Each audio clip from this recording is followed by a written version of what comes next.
Bismillahirrahmanirrahim. Assalamualaikum warahmatullahi wabarakatuh. Innal hamdalillah nahmaduhu wa nasta'inuhu wa nastaghfiruh wa na'udzu billahi min shururi anfusina wa min sayyiati a'malina. May yahdihillahu fala mudhillalah wa may yudlilhu fala hadiyalah. Asyhadu an la ilaha illallah wahdahu la syarikalah wa asyhadu anna Muhammadan abduhu wa rasuluhu la nabiyya ba'dah. Allahumma shalli ala sayyidina Muhammad wa ala alihi wa ashabihi wa man tabi'ahum bi ihsanin ila yaumil qiyamah. Amma ba'd. Yang kami hormati dan kami muliakan guru kita Al-Ustadz Dr. Kiai Haji Uus Mauludin MA, kebetulan nanti yang akan menjadi pembicara pada kesempatan pagi hari ini. Kemudian yang kami hormati pula Ustadz Fahri Zalumli selaku pembina RTQ Kaukab. Kemudian yang kami hormati pula Ustazah Lia Handayani SAG MAG selaku Mudiroh RTQ Kaukab. Dan juga yang kami hormati para ustadz, ustazah, dan pengurus RTQ Kaukab. Dan tak lupa pula bagi bapak-bapak dan ibu-ibu semuanya peserta kajian rutin RTQ Kaukab yang insya Allah dimuliakan oleh Allah Subhanahu wa Ta'ala. Sebelumnya marilah kita sama-sama memanjatkan puji dan syukur kita kehadirat Allah Subhanahu wa Ta'ala, yang mana pada kesempatan pagi yang cerah ini kita masih diberikan nikmat oleh Allah Subhanahu wa Ta'ala, terutama nikmat iman, nikmat Islam, dan juga nikmat sehat walafiat, sehingga kita masih diberikan kesempatan untuk bertatap muka pada kesempatan pagi hari ini.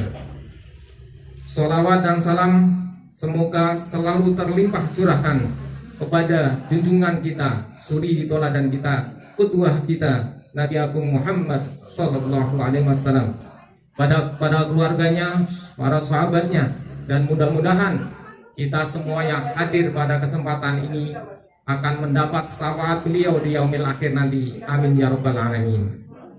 Marilah kita buka acara kajian rutin bulanan RTQ Kaukab pada kesempatan hari ini dengan bacaan basmalah bersama. Bismillahirrahmanirrahim. Kemudian untuk menambah keberkahan pada acara pada kesempatan pagi hari ini, marilah kita dengarkan tilawah Rabbaniyah yang akan dibawakan oleh Ananda Fatan Mufti Hanif Akidi. Pada Ananda kami persilakan. Assalamualaikum warahmatullahi wabarakatuh.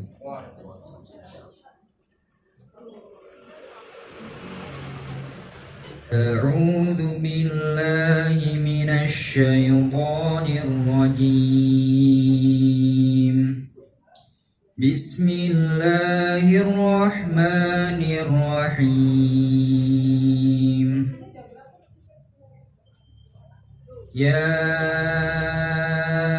ayyuhalladzina amanu taqullaha wal tanzur nafsum ma qaddamat lighad wattaqullaha innallaha khabirum bima ta'malun. Wala takunu kalladzina nasullaha fa ansahum anfusahum ulaika humul fasiqun.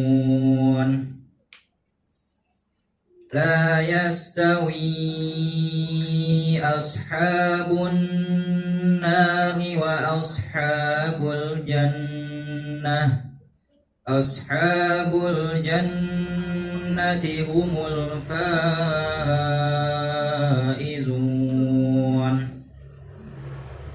Law anzalna hadzal qur'ana ala jabalin la ra'aita رأيته خاشعا متصدعا من خشية الله وتلك الأمثال نضربها للناس لعلهم يتفكرون هو الله الذي لا إله إلا هو عالم الغيب والشهادة هو الرحمن الرحيم هو الله الذي لا إله إلا هو الملك القدوس السلام المؤمن المهيمن العزيز الجبار المتكبر سبحان الله عما يشركون هو الله الخالق البارئ المصور له الأسماء الحسنى يسبح له ما في السماوات والأرض وهو العزيز الحكيم صدق الله العظيم. Wassalamualaikum warahmatullahi wabarakatuh. Terima kasih kepada Ananda Fatan yang telah membawakan tilawahnya. Mudah-mudahan bagi yang membaca maupun mendengarkan mendapatkan barokah dari Allah Subhanahu wa taala. Baik, acara selanjutnya yaitu sambutan. Sambutan dari Mutiroh RTQ Kaukab kepada Ustazah Lia Handayani SAG MAG, kami persilakan. Bismillahirrahmanirrahim. Assalamualaikum warahmatullahi wabarakatuh. Alhamdulillah, assalatu wassalamu ala rasulillah, la hawla wa la quwata illa billah. Rabbi shrah li sadri wa yassir li amri wahlul 'uqdatam min lisani yafqahu qawli. Alhamdulillah, yang pertama mari kita sama-sama panjatkan dan persembahkan segala syukur kita kepada Allah Subhanahu wa taala. Allah yang memberikan kepada kita kesehatan, kenikmatan iman, kenikmatan untuk bisa berkumpul dan bermuajahah, khususnya bagi yang offline, alhamdulillah. Dan juga untuk teman-teman yang hadir secara online, mudah-mudahan tidak mengurangi kekhusyuan dan keberkahan dalam majelis ini. Amin.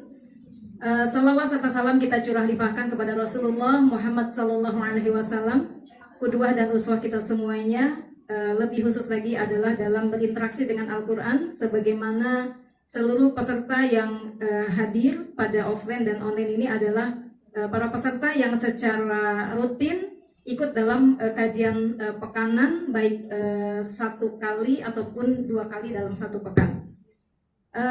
Kita sama-sama sedang menunggu narasumber kita yang insya Allah dalam perjalanan, Dr. Kiai Haji Uus Mauludin MA. Beliau adalah Ketua IKADI Kabupaten Karawang, juga mudir dari Mimbar Hufad Karawang, serta Al-Bunyan Bekasi ya. Mudah-mudahan kehadiran beliau membersamai kita pada hari ini bisa kita manfaatkan dengan sebaik-baiknya sebagai sebuah kesempatan yang Masya Allah ya, ini mahal sekali ya, dimana kita semuanya akan mendengarkan, akan menyimak ilmu yang berkaitan dengan bagaimana kita meningkatkan interaksi kita dengan Al-Quran, karena ternyata ada dampak yang luar biasa yang kita kemas dalam sebuah tema Al-Quran dan spiritual healing. Insya Allah ini akan sangat bermanfaat untuk kita semuanya. Terima kasih juga kepada pengatur acara, juga seluruh panitia, khususnya seluruh pengurus yang Masya Allah nih ya. Kalau pengurus itu biasanya lebih deg-degan ya Bu ya. Lebih deg-degan gitu ya, mempersiapkan segala sesuatunya. Semoga Allah berikan pahala yang sesuai dan lebih baik dengan apa yang sudah ditadhiyahkan. Juga kepada seluruh peserta, semoga sehat semuanya. Yang sedang sakit diberikan kesembuhan, yang sedang sulit diberikan kelapangan, yang sedang sempit gitu ya. Yang sedang sempit Allah lapangkan, yang sedang sulit Allah mudahkan insya Allah ya. Dan semoga kita termasuk para pecinta Al-Quran, ya Allah takdirkan sebagai para pecinta Al-Quran, para ahlul Quran yang selalu bahagia di dunia sampai ke akhirat ya insya Allah ya. Teman-teman semuanya yang offline ataupun yang online, kajian ini adalah kajian yang ketiga di semester ini ya. Dan ini adalah kajian yang baru dilaksanakan memang pada semester ini ya. Jadi insya Allah kedepannya akan rutin.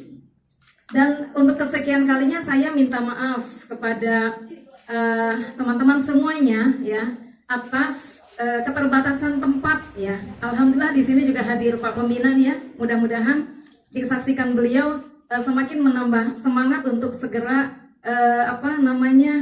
diresmikan gedung Kaukap yang baru ya. Insya Allah ya Bu ya. Mudah-mudahan 2026 kita sudah bisa ke sana pindah kajiannya ya. Amin. Jadi mohon maaf ya atas segala keterbatasannya ya. Tidak bisa leluasa ya untuk duduk. Kemudian juga untuk Bu kalau ibu-ibu yang hunjar ya Bu ya. Ya. Jadi mohon dimaafkan ya. Insya Allah di tempat yang terbatas ini justru kita berharap kepada Allah keberkahan yang lebih besar ya insya Allah. Dan kita yakin bahwa kehadiran kita pada majelis ini yang tadi sudah dibacakan Al-Quran oleh Ananda Fatan ya, mudah-mudahan termasuk salah satu agenda yang menghadirkan rahmat Allah Subhanahu wa Ta'ala yang membawa ketentraman, sakinah untuk kita semuanya. Dan juga harus kita yakini bahwa di tempat yang terbatas ini para malaikat Allah hadirkan mengitari dan membersamai kita semuanya. Dan bahkan yang lebih mulia dari itu adalah nama kita semuanya ya, termasuk yang online ya, insya Allah mudah-mudahan disebut oleh Allah di hadapan para malaikat ya. Jadi mari kita sama-sama menyiapkan fisik, menyiapkan hati, menyiapkan fokus dan khusyuk untuk mendengar ilmu yang akan disampaikan oleh muaji kita sebentar lagi. Mudah-mudahan ini menjadi ilmu yang sangat bermanfaat untuk kehidupan kita. Dan tidak ada tujuan yang lebih baik dari hadir pada kajian ini adalah selain memohon dan mengharap ridho dan rahmat Allah Subhanahu wa Ta'ala. Dan semoga berdampak pada lebih cintanya kita kepada Al-Quran, kepada kalam-kalam Allah. Tidak saja membaca, tetapi merasakan kenikmatan dan kenyamanan pada saat kita berinteraksinya, baik membaca ataupun menghafalnya.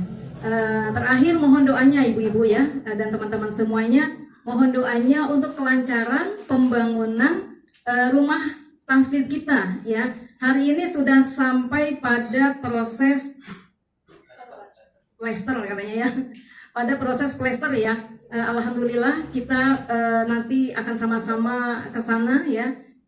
Kemudian kita akan ngaji di sana ya, kita akan kajian di sana. Insya Allah nanti ibu-ibu nggak desak-desakan lagi ya Bu, ya nggak desak-desakan lagi gitu ya.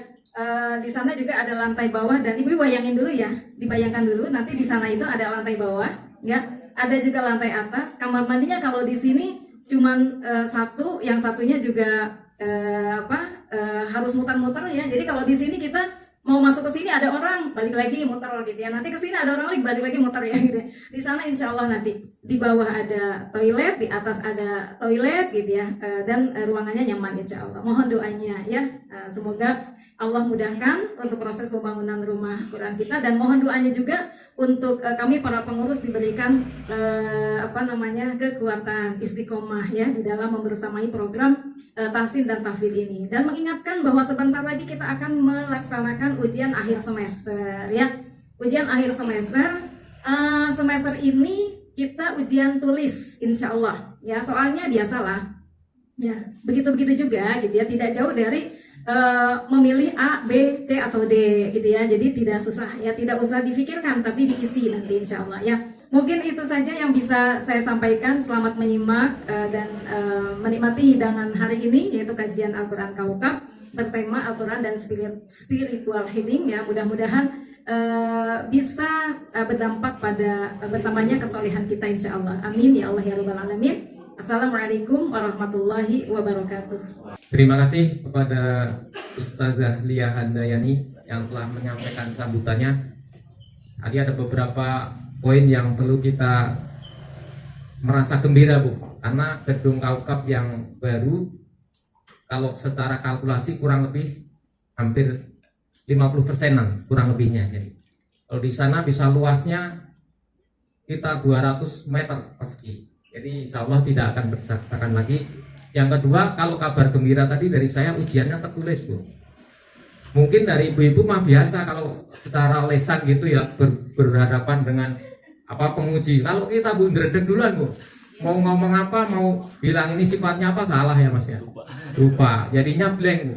Kalau bapak-bapak ini yang ikut, insya Allah istiqomah sampai kapanpun kita tetap harus belajar, Bu. Karena khairukum man ta'al Qur'an wa 'allama, ya kurang lebihnya begitu ya.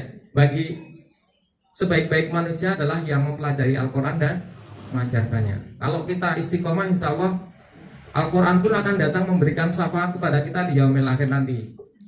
Kalau kita berhenti di tengah jalan, tiba-tiba kita tidak ada umur, sayang. Jadi pokoknya bagaimanapun kita harus mempunyai azam bahwa kita itu selama hidup harus belajar. Tidak ada namanya belajar itu, saya udah tua inilah tinggal nunggu mati. Ya mati beneran, ya Bu ya, kira-kira begitu. Alhamdulillah sudah hadir di tengah-tengah kita guru kita Al-Ustadz Kiai Haji Uus Mauludin MA. Ya, beliau ini secara CV-nya saya bacakan dulu ya CV-nya. Beliau ini nama lengkap Kiai Haji Dr. Uus Mauludin MA. Beliau adalah Ketua Ikatan Dai Indonesia Karawang. Kemudian beliau juga Mudir atau pimpinan Pondok Pesantren Mimbar Hufaz Karawang. Dan juga Ketua Yayasan Pondok Pesantren Bunyan di Bekasi, Jawa Barat. Ya, alhamdulillah beliau sudah hadir dan mari kita sama-sama simak materi yang akan disampaikan beliau. Kami harap semuanya bisa menyimak dengan baik dan juga dari apa yang kita simak nanti bisa kita aplikasikan dalam kehidupan kita sehari-hari. Bagi yang online, tetap untuk dinonaktifkan, di mute supaya tidak mengganggu peserta yang lain. Untuk acara inti kita, kami persilakan kepada guru kita Kiai Haji Uus Mauludin MA. Tafadhol Mas Bro. Bismillahirrahmanirrahim. Assalamualaikum warahmatullahi wabarakatuh. Waalaikumsalam warahmatullahi wabarakatuh. Bapak-bapak sehat semuanya, Pak? Alhamdulillah. Ini kenapa bapak-bapak kok nunduk di depan saya ya? Lagi menyimak. Ibu-ibu sehat semuanya, Bu? Alhamdulillah, luar biasa. Allahu Akbar. Ini apa tandanya ya? Suara bapak-bapak melemah, suara ibu-ibu kenceng banget. Hah? Apa karena bapak-bapak nggak dapat snack jadi suaranya melempem, atau ibu-ibu snacknya banyak begitu?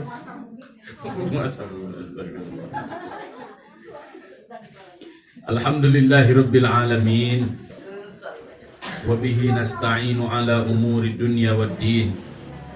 Assalatu wassalamu ala ashrafil anbiya'i wal mursalin Nabiyyina wa maulana wa syafi'ina Muhammadin sallallahu alaihi wasallam wa ala alihi wa ashabihi wa man ittaba'ahu wa man sara ala nahjihi ila yaumil qiyam.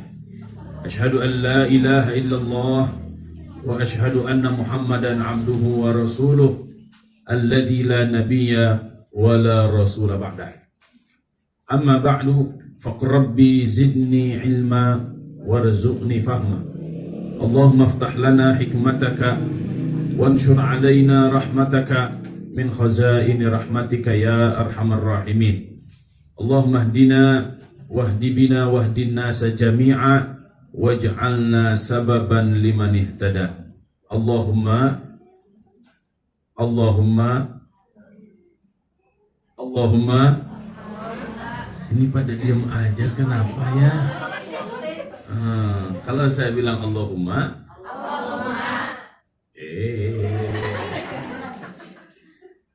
kalau saya bilang Allahumma, bapak-bapak ibu-ibu jawabnya apa?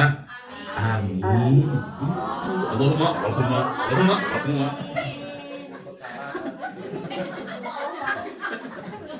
Baik ibu-ibu, bapak-bapak yang saya hormati dan saya muliakan, alhamdulillah wa syukurillah, pagi hari ini kita semuanya dipertemukan oleh Allah Subhanahu wa taala di tempat ini. Ini adalah pertemuan pertama dan pertemuan terakhir kayaknya bagi saya. Karena nanti pertemuan keduanya di gedung baru insya Allah. Pada kaget saya mau kemana mau mati kan? Nanti pertemuan keduanya di gedung baru insya Allah. Tadi ditunjukkan ke saya Kaukab Institute 2 lantai, masya Allah, di atas tanah 1 hektar, masya Allah, luar biasa ya. Kita doakan Kaukab ini mudah-mudahan benar-benar sesuai namanya. Kalau Kaukab itu apa artinya? Hah? Buka. Kaukab apa artinya, Bu? Pak, Kaukab apa artinya, Pak? Yang bisa katanya dapat door prize. Door prize-nya apa? Haji ke Baitullah jika mampu. Kaukab itu artinya bintang. Bintang, udah saya jawab dulu. Kaukab itu apa? Langsung googling. Udah saya jawab langsung bintang. Ya Allah. Alhamdulillah wa syukurillah. Pertemuan kita harapkan menjadi pertemuan kebaikan demi kebaikan. Karena pertemuan kita niatkan lillahi ta'ala dan untuk mengkaji ayat-ayat Allah Subhanahu wa ta'ala. Sehingga kita harapkan hal ini menjadi sebab hidayah bagi diri kita, sebab hidayah bagi banyak orang. Allah limpahkan rahmat dan keberkahannya kepada kita semuanya, wabil khusus kepada lembaga ini dan kepada guru kita semuanya, yaitu Ibu Haji Dr. Lia Handayani SAG MAG, masya Allah. Semoga beliau dan keluarga senantiasa sehat walafiat, dijaga dan dilindungi oleh Allah Subhanahu wa taala. Begitu juga seluruh guru-guru, seluruh santri ya, di sini nyebutnya apa? Santri atau mahasantri? Atau nenek santri? Ya, semua orang yang belajar di lembaga ini akan mendapatkan penjagaan yang sempurna dari Allah Subhanahu wa taala. Salawat dan salam semoga senantiasa tercurah kepada Rasulullah Sallallahu Alaihi Wasallam, kepada keluarganya, para sahabatnya, tabi'in, atba'ut tabi'in, dan kepada siapa saja yang senantiasa berpegang teguh kepada risalahnya hingga akhir zaman. Kita memohon kepada Allah, ya Allah, istiqomahkan kami semuanya menjadi pengikut setia Nabi Muhammad Sallallahu Alaihi Wasallam. Jadikan hidup kami sukses berkah. Jadikan akhir hayat kami husnul khatimah. Pertemukan kami semuanya dengan Rasulullah Sallallahu Alaihi Wasallam. Halalkan syafaatul uzmanya kepada kami semuanya. Perkenankan kami semuanya memasuki surga Firdausil A'la bersama-sama tanpa hisab. Cung yang ingin masuk surga tanpa hisab, cung. Ya Allah yang gak ngacung hisab selama-lamanya. Ya Allah yang gak ngacung hisab tuh, yang panjang aja hisabnya. Kalau saya pengen masuk surga tanpa hisab. Yang ingin masuk surga tanpa hisab, ngacung. Alhamdulillah. Pengen masuk surga tanpa hisab semuanya ya. Allahumma amin. Hadirin kaum muslimin rahimani wa rahimakumullah. Saya beberapa hari ini bingung sebenarnya. Ya, bingungnya itu mau ngisi apa di sini. Kenapa saya bingung? Karena kalau ketemu lautan bingung, masa saya mau ngegaramin lautan? Ya. Bu Dr. Lia Handayani itu guru besar saya. Kaukab itu lembaga yang saya banggakan dan saya banyak belajar dari Kaukab. Kemudian saya disuruh ngisi di sini. Kayaknya salah orang yang diundang ini. Ya, oleh karena itu mungkin demikian yang bisa saya sampaikan. Saya mau pulang lagi. Gimana ya begitu? Saya diminta untuk menyampaikan kajian tentang apa kemarin itu ya? Apa Bu? Apa Bu? Halang healing atau hulang-hulang? Hulang-hulang. Kalau yang dijaprikan ke saya, judulnya itu Al-Quran dan Spiritual Healing. Gagah sekali ini temanya, Al-Quran dan Spiritual Healing. Nah, dari healing itu hilang healing, hulang-hulang. Jadinya saya banyak hulang. Jadi banyak hulang-hulang gara-gara baca healing-healing itu di situ. Ya. Saya terus berpikir ya, kenapa ya Al-Quran itu kok disambungkan dengan spiritual healing? Spiritual healing itu apa artinya?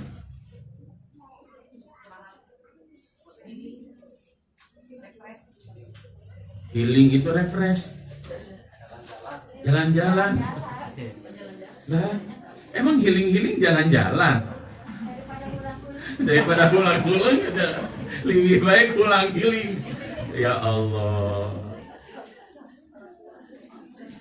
Ini kita harus samakan dulu persepsinya ya tentang spiritual healing.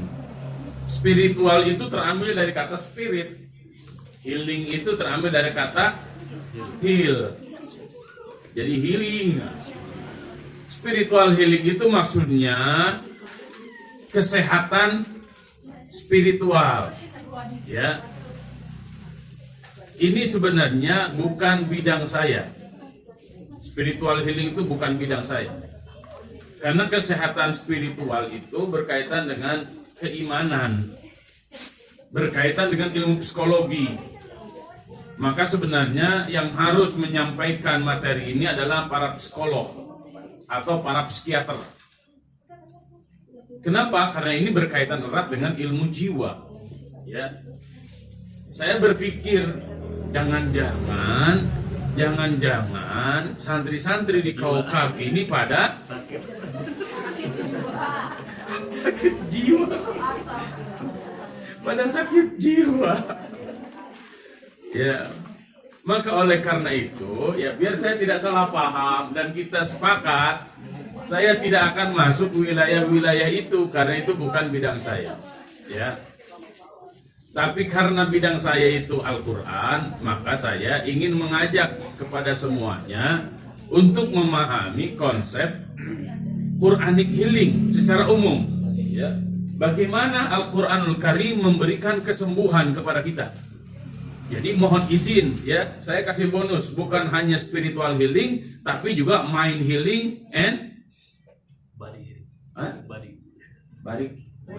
Oh, luar biasa ya. Body healing, kemudian mind healing dan spiritual healing. Wah, gagah itu. Apa artinya tuh? Ya nggak tahu. Jadi ulang-ulang. Ya, karena memang antara spiritual, pikiran, dan fisik, ya itu semuanya berkaitan. Manusia disebut manusia karena manusia diberikan anugerah oleh Allah Subhanahu wa Ta'ala sempurna. Sempurna itu apa? 3 hal yang menjadi ciri utama manusia. Yang pertama, manusia punya fisik yang sempurna, betul? Mana fisiknya? Ya ini. Yang kedua, pikiran yang sempurna, betul? Yang ketiga adalah hati yang sempurna. Ya. Kalau secara fisik ya ini fisik kita. Pikiran mana pikiran? Ini. Hati mana? Ini. Ya ini semua. Ya. 3 unsur ini yang Allah anugerahkan kepada kita yang menjadikan kita berbeda dengan makhluk yang lainnya. Ya. Makhluk yang lain ada fisiknya, tapi fisiknya tidak sesempurna kita. Makhluk yang lain tidak punya pikiran. Makhluk yang lain tidak punya hati. Allah hanya anugerahkan hati dan pikiran yang sempurna kepada manusia plus dengan jasadnya yang sangat sempurna. Laqad khalaqnal insana fi ahsani taqwim. Sungguh manusia itu telah diciptakan oleh Allah dengan sebaik-baiknya bentuk. Bentuk rupanya, bentuk pikirannya, bentuk rasanya. Beda dengan makhluk-makhluk yang lain. Saya kemudian berpikir melalui apa ya kita sekali ngebahas tapi semuanya bisa terbahas. Semuanya itu secara fisik, secara pikiran dan secara spiritual bisa terbahas. Karena saya bolak-balik Karawang, Bekasi, Bandung, Ciamis, Garut, bolak-balik terus. Kemarin itu terpikir karena sepanjang Pantura itu banyak jalan yang berlubang. Akhirnya saya berpikir bukan jalan yang berlubang, ternyata di jasad kita juga ada berlubang jasad kita. Ibu-ibu, bapak-bapak pernah menghitung nggak berapa lubang di jasad kita? Hah? Halo? 9. Berapa? 9. Coba banyak tuh berapa? 1. Ya 9 tuh coba kita hitung. Itu 9 sama saya yang hitung. 1 apa? Coba dari atas dulu sampai bawah. 1.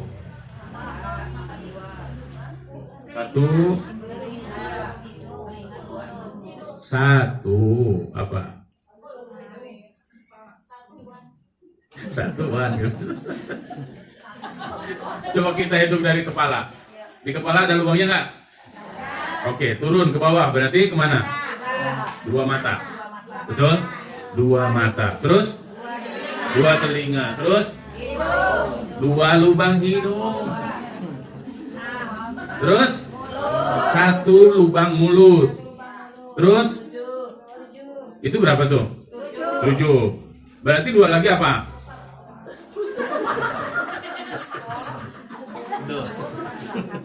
2 lagi apa?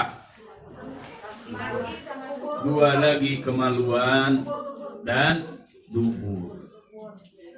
Ya, kalau mau ditambahkan lagi 3 lagi silakan cari masing-masing. 3 lagi, cari masing-masing. Saya hanya akan membahas 9. Sepakat? Sepakat? Kenapa ibu-ibu langsung ketawa ke TV? Oh, suaranya nggak ada, kenapa? Oh, di-unmute. Halo? Saya hanya akan membahas berapa? 9. Kenapa saya hanya akan bahas 9? Kenapa? Ya pengennya 9. Karena yang 9 ini sangat penting. Dan itu menjadi 9 lubang utama. Ya. Dan hal yang sangat menariknya jika kita perhatikan, ya, 9 hal ini memberikan dampak pada fisik, pada pikiran, dan juga pada jiwa kita. Oleh karena itu, perhatikan 9 hal ini. Jika 9 ini dijaga dengan baik, maka jasadnya akan baik, pikirannya akan baik, jiwanya akan baik. Jika 9 lubang ini tidak dijaga dengan baik, maka jasadnya akan buruk, pikirannya akan buruk, dan jiwanya akan buruk. Percaya tidak? Percaya tidak? Ya, kalau sudah percaya, billahi taufiq wal hidayah. Wassalamualaikum warahmatullahi wabarakatuh. Kalau ada yang tidak percaya, kita lanjutkan. Yuk ngaji bareng. Oh, udah tidak percaya, bagus. Kalau tidak percaya, saya lanjutkan ngajinya. Ini gimana? Next halamannya. Yang kedua. Yang kedua dulu. Nah itu. Ya. Allah Subhanahu wa ta'ala yang maha berkuasa menciptakan manusia lain dari makhluk yang lain. Tadi saya sebutkan surat At-Tin ayat 4. Laqad khalaqnal insana fi ahsani taqwim tsumma radadnahu asfala safilin. Dua ayat ini di surat At-Tin menunjukkan bahwa kita itu sudah dimuliakan, maka jangan engkau hinakan. Maka konsep di dalam Islam, haram hukumnya mencaci maki orang lain. Ya, siapa yang mencaci maki orang lain atau membuli orang lain, maka hukumnya menjadi fasik. Sibabul muslimi fusuqun wa qitaluhu kufrun. Mencaci maki seseorang itu fasik, berdosa. Wa qitaluhu kufrun, kalau ada orang yang sampai membunuh orang lain bisa jadi kafir. Kenapa? Karena jika ada seseorang mati tanpa hak, maka seakan-akan dia membunuh semua orang yang ada di dunia ini. Itu balasan dosanya segitu. Surat At-Tin ayat 4 dan ayat 5 itu menggambarkan betapa Allah Subhanahu wa ta'ala memuliakan manusia. Tapi manusia yang sudah dimuliakan oleh Allah Subhanahu wa ta'ala itu terkadang abai tentang kemuliaannya. Maka oleh karena itu Allah Subhanahu wa ta'ala membiarkan mereka menjadi orang-orang yang terhina. Tsumma radadnahu asfala safilin. Kemudian mereka dijadikan oleh Allah Subhanahu wa ta'ala orang-orang yang asfala safilin, paling bawah tuh. Paling bawah itu artinya dihinakan oleh Allah Subhanahu wa ta'ala. Pertanyaannya, kenapa kok dihinakan oleh Allah? Karena manusianya tidak mau dimuliakan oleh Allah Subhanahu wa ta'ala. Kalau dalam surat yang lain, walaqad karramna bani Adam. Sungguh Allah telah memuliakan seluruh anak cucu Adam. Coba, Masya Allah. Ya, berbagai bentuk, berbagai rupa, berbagai asal segala macam, semuanya telah dimuliakan oleh Allah Subhanahu wa ta'ala. Nah, kemuliaan itu ada pada 3 unsur tadi. Unsur fisik, unsur akal, ya, dan unsur hatinya. Nah, karena saya akan mulai masuk pada 9 hal penting tadi, ya, maka saya ingin lebih fokus membahas hal-hal yang sudah saya tadi sebutkan, ya, 9 hal tadi. Yang pertama adalah 2 mata. Ya, kenapa 2 mata? Karena seluruh manusia yang Allah Subhanahu wa ta'ala ciptakan, mereka punya mata dan penglihatannya. Mereka punya 2 telinga dan pendengarannya. Mereka punya 2 lubang hidung dan penciumannya. Mereka punya 1 mulut dan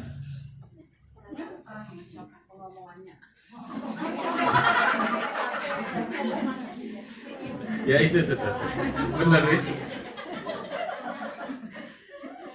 Kemudian kita punya 2 lubang kemaluan dan lubang dubur. Kita masuk satu-satu ya. Pandangan yang dilakukan oleh organ tubuh mata ini pengaruhnya sangat luar biasa. Sebenarnya pembahasannya jangan mata dulu, harusnya pendengaran dulu. Tapi nggak apa-apa lah. Ya, saya kebalik di situ. Nah, harusnya telinga dulu, Bu. Coba.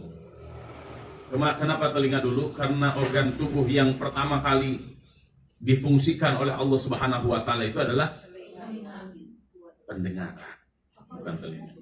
Ya. Pendengaran. Dari mana Ustaz? Dalilnya surat An-Nahl ayat 16. Surat An-Nahl ayat 78. A'udzubillahi minasyaitonirrajim. Bismillahirrahmanirrahim. Wallahu akhrajakum min butuni ummahatikum la ta'lamuna syai'a wa ja'ala lakumus sam'a wal absara wal afidah la'allakum tashkurun. Ya. Wallahu akhrajakum, dan Allah telah mengeluarkan kalian min butuni ummahatikum dari perut ibu-ibu kalian, la ta'lamuna syai'a, kalian tidak mengetahui sesuatu. Wa ja'ala lakumus sam'a, kemudian Allah jadikan bagi kalian as-sam'a, pendengaran, wal absara, dan penglihatan, wal afidah, dan hati nurani, la'allakum tashkurun, agar kalian bersyukur. Kalau dalam surat Al-Mulk juga sama, walladzi ansha'akum wa ja'ala lakumus sam'a wal absara wal afidah. As-sam'a dulu, pendengaran dulu.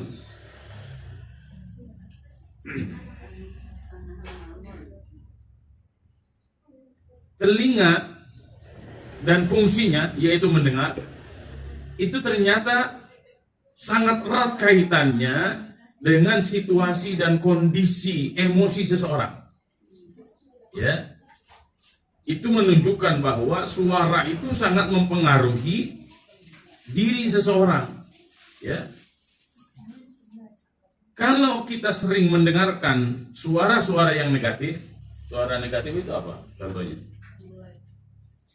suara kenceng, muara, volumenya naik. Itu apa yang akan terjadi? Kondisi emosi kita juga naik, jadi dagdikduk, betul nggak? Kalau seperti itu terus-menerus, apa yang akan terjadi? Ibu diomelin terus dengan nada yang tinggi oleh bapak, apa yang akan terjadi, Bu? Wah, tuh sepaneng. Atau kebalik katanya, Bu.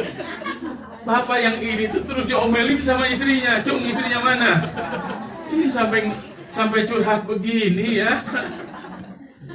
Apa yang akan terjadi, Bu? Sedahsyat apapun yang dialami oleh seorang suami di luaran sana, itu santai saja jika dengan istrinya adem ayem, betul?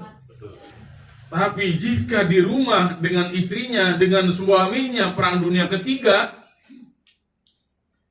walaupun di tempat kerjanya full AC, tetap aja terasanya.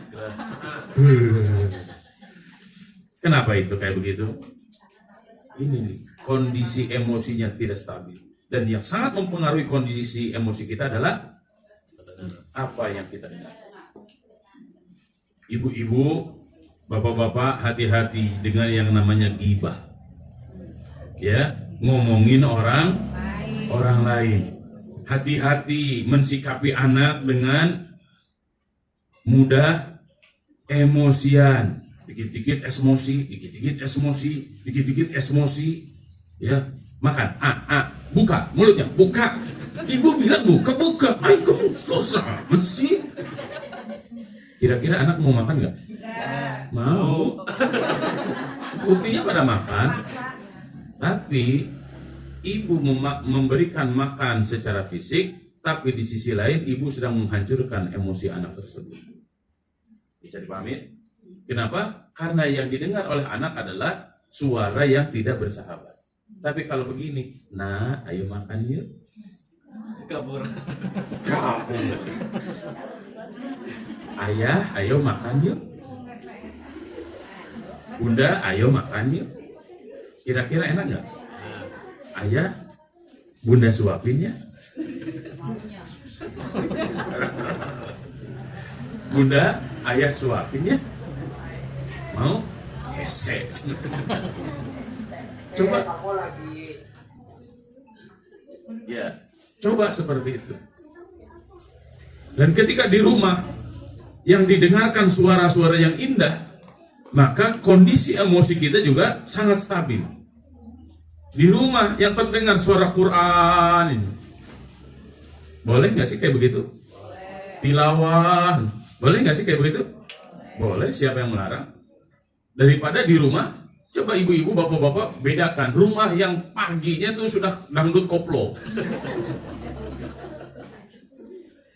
ya, jedak-jeduk, atau musik-musik metal. Maka penduduk rumah itu karakternya akan seperti itu, akan koplo,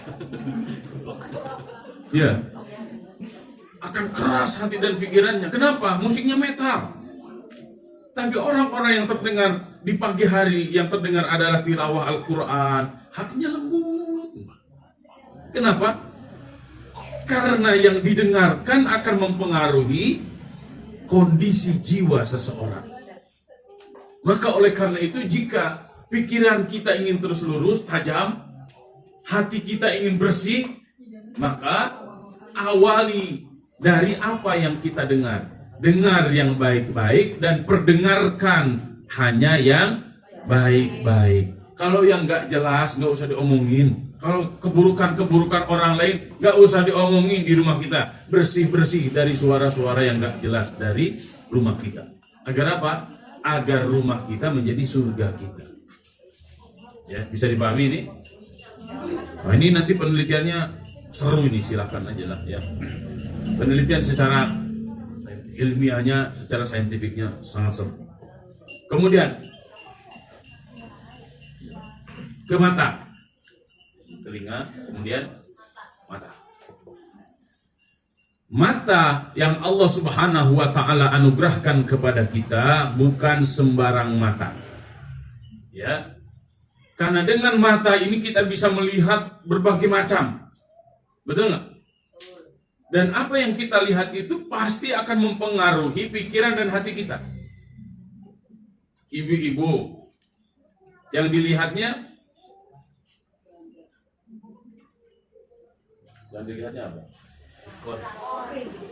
Apa? Diskon. Emang kalau ibu-ibu ngeliat diskonan di mana, Pak? Hah? Oh, di Shopee. Cung, yang sering ngeliatin Shopee, Cung. Wow, langsung kompak. Saya tanya, Bu Ibu, ketika ibu-ibu ngeliatin itu live, Shopee live itu, banyak promo-promo, kira-kira hatinya pengen beli nggak? Pengen check out nggak? Oh, tidak. Oh, masukin keranjang doang. Lama-lama kalau sudah dimasukin keranjang, diapain itu, Bu?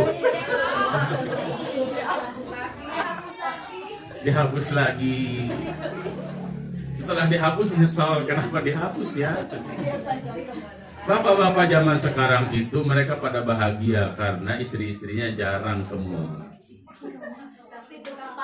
Tapi tukang paketnya tiap hari. Itu istri siapa sih, Pak, kayak begitu?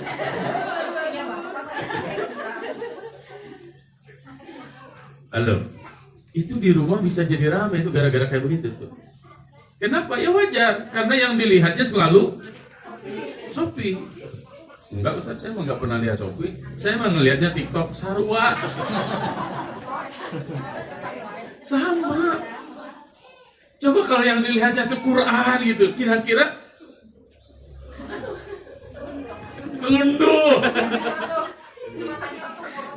Giliran ngelihat Quran tuluh, giliran lihat Shopee tengar. Kenapa begitu? Kenapa begitu? Kenapa begitu? Ada setannya. Cung, yang aku ada setannya. Kurang ruk ya, ya. Pak, Bu, ada hadis khusus yang menyebutkan tentang itu. Ya, ini riwayatnya Al-Hakim, tapi saya belum ngecek apakah hadisnya sahih, hasan atau dhaif. Tapi kurang lebih hadis itu begini: an-nadharu sahmun masmumun min sihami iblis. An-nadhar, pandangan. Ini pandangan yang gak jelas ya maksudnya ya. Sahmun, itu adalah panah masmumun, beracun, min sihami iblis, dari panahnya iblis. Mungis nancep eta nempot, hayang nungkowe terus. Kalau udah pengen ngeliat, mungkin penasaran. Astagfirullah. Iya, istighfar, tapi nyekrol mah Astagfirullah.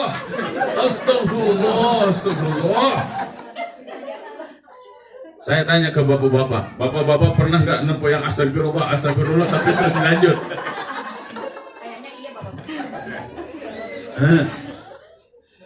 Beda level. Kalau ibu-ibu mau urusan belanja itu tunuh. Kalau bapak-bapak bukan urusan belanja, Bu. Nggak suka bapak-bapak mau belanja. Bapak-bapak mah seneng nu harerang, nu harurung, anu hinyai, boronyoy. Zuyina linnasi hubbus syahawati minan nisa'i wal banin. Bapak-bapak, jaga pandangannya. Karena pandangan ketika Anda melihat sesuatu yang diharamkan, maka kondisi jiwanya, kondisi pikirannya itu akan tidak stabil. Ya, pada sisi ini saya ingin mengatakan kayak begini ke ibu-ibu. Bu, puaskan pandangan bapak-bapak hanya oleh ibu. Karena ketika bapak-bapak terpuaskan pandangannya oleh ibu-ibu, billahi taufik wal hidayah. Selesai urusan, Bu. Kenapa hari ini ada pelakor? Kenapa hari ini zina di mana-mana, selingkuh di mana-mana? Kenapa hari ini seakan-akan rebutan satu dengan yang lainnya? Bukan karena tidak punya iman, tapi karena asbab mata yang tidak terjaga. Ya, kenapa? Sebanyak apapun kuntilanak di jalanan, secantik apapun kuntilanak di jalanan, jika yang di rumah melebihi kuntilanak-kuntilanak, selesai, Bu. Ya, alhamdulillah wa syukrulillah, itu yang saya alami di rumah. Ya, kan banyak juga jamaah yang modus. Pak Ustadz boleh nanya enggak? Tapi nanti japri aja deh. Nah, tahap 1 sudah mulai. Ya, nanya banyak segala macam. Terus nanti di akhirnya tuh kayak begini, Masya Allah, indah ya kalau punya imam yang bertanggung jawab seperti Pak Ustadz. Mulai, tak iblis, tak kedua iblis. Pelakor syariah, pelakor syariah. Hati-hati, ghaddul basar. Kenapa secara syariat langsung disebutkan? Ya, perhatikan itu surat An-Nur itu. Kenapa harus ghaddul basar? Ya, karena pandangan ketika tidak dijaga, inilah yang akan menjadikan pikiran tuh kotor terus, sehingga ngaji itu nempel-nempel. Kenapa ketika ngaji langsung ngantuk? Ya, karena memang dalam otaknya sudah banyak sampah, sudah banyak toksin, sudah banyak racun. Ya, pas Allahu Akbar, muka bayang naon Pak? Macam-macam di sini. Halo, kenapa ini jadi pada diam semua? Apa pengalamannya sama? Kayaknya iya Pak. Kayaknya iya. Ghaddul basar dalam Islam menjadi perhatian khusus. Ya, ada istilah dalam istilah bahasa Indonesia apa? Dari mata turun Ke hati. Nah, dari hati turun mana? Ya nggak tahu saya. Ya. Secara neuroscience, ini penelitiannya membuktikan bahwa paparan visual yang destruktif, ya, paparan visual yang destruktif itu apa? Merusak. Seperti apa? Tayangan kekerasan, tayangan pembunuhan, ya. Di apa TV itu kan kalau nggak menunjukkan kriminal, itu kayaknya nggak akan laku itu. Atau sinetron yang gosip terus, pelakor, terus kayaknya nggak laku tuh. Tapi itu jika ditonton terus-terusan, maka tontonan seperti itu termasuk destruktif. Atau bapak-bapak hati-hati dengan pornografi, ya. Kenapa? Karena seperti itu akan kecanduan, ya. Dan itu masuk ke alam bawah sadar dan mengontrol diri dan perilaku kita, ya. Oleh karena itu Islam melarang hal-hal yang diharamkan. Ghaddul basar, jaga pandangan Anda, jangan sampai Anda melihat hal itu. Anak-anak jaga pandangannya, jangan sampai mereka melihat hal-hal yang tidak baik. Bahkan ini saya mengingatkan pada diri saya dan pada Bapak Ibu semuanya, jika ada anak kita yang masih kecil, ya jangan mentang-mentang di kamar sendiri kemudian seenaknya berpenampilan di depan anak-anak. Ya, bisa dipahami Bapak Ibu ini? Jaga itu semuanya. Kenapa? Karena apa yang dilihat oleh anak kita akan masuk ke alam bawah sadar kita, dan itu akan menjadi pendorong apa yang akan dia lakukan. Ya, bisa dipahami ya? Nih, sudah berapa nih? Mata dan telinga dan mata. Oke. Semakin yang didengar yang buruk, semakin yang dilihat yang buruk, maka akan masuk ke dalam pikiran dan ke hati kita yang buruk-buruk. Itulah yang disebut dengan mental toxic. Itulah yang disebut dengan racun-racun mental. Jadi kalau spiritual kita ingin health, ingin sehat, maka bukan langsung ngaji. Saya udah ngaji, ya. Anak saya hafiz Quran, tapi kenapa anak saya kok kayak begitu? Suami saya ustadz, suami saya kiai, tapi kenapa suami saya kayak begitu? Guru saya habib, tapi kenapa belakang di mana-mana, istri siriknya? Ya. Masalahnya bukan hanya sekedar mental health, bukan spiritual health. Ya, tapi masalahnya sangat kompleks. Di antaranya apa? Telinga beserta pendengarannya, mata beserta penglihatannya.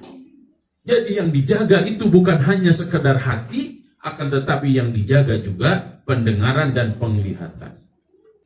Jadi saya sedang menjelaskan ini kepada Bapak Ibu semuanya, baik yang hadir di Kaukab ataupun yang online. Tema memperbaiki iman, tema meningkatkan iman, itu tidak bisa langsung ngaji langsung gitu imannya bertambah. Nggak bisa. Kenapa? Banyak faktor yang mempengaruhi situasi dan kondisi pikiran dan emosi kita, dan itu kita harus urai. Ya, 9 hal ini saya sedang mengurai karena 9-9-nya itu terkoneksi dengan cara berpikir kita dan otak kita, dan terkoneksi dengan emosi kita. Maka di awal saya tadi sampaikan, siapa yang menjaga 9 ini maka dia akan terjaga pikiran dan jiwanya. Tapi siapa yang tidak menjaga 9 hal ini, maka pikiran dan hatinya itu juga tidak akan bisa terjaga. Hati-hati dengan penampilan, karena penampilan itu hanya bisa masking. Ya, penampilan itu kadang menipu. Ya, halo, halo. Dan penampilan itu sesat. Tapi yang hakiki itu adalah cara berpikir dan cara meregulasi jiwanya. Ya, nah saya sekarang sedang membahas koneksi antara apa yang didengar, apa yang terlihat dengan apa yang dipikirkan dan apa yang ada di dalam hati seseorang. Bisa dipahami ya? Kemudian yang ketiga apa tuh? Yang ketiga apa? Hidung ya. Fungsi hidung, kenapa hidung itu menghadapnya ke bawah, bukan ke atas? Anti hujan. Apa? Anti hujan. Anti hujan. Karena kalau hidung kita bolongannya ke atas, apa yang terjadi? Banjir, tenggelam Pak. Mudah hal. Nah, itu bahaya itu ya. Kasih sayang Allah, hidung kita bolongannya ngadep ke. Ada yang pernah bersyukur nggak kayak begitu? Alhamdulillah ya Allah, bolongan hidung saya ngadepnya ke bawah. Ada yang kayak begitu? Jarang orang bersyukur dengan begitu. Ya. Hidung kita secara penelitian menyaring 90% patogen. Patogen itu apa sih? Patogen itu apa?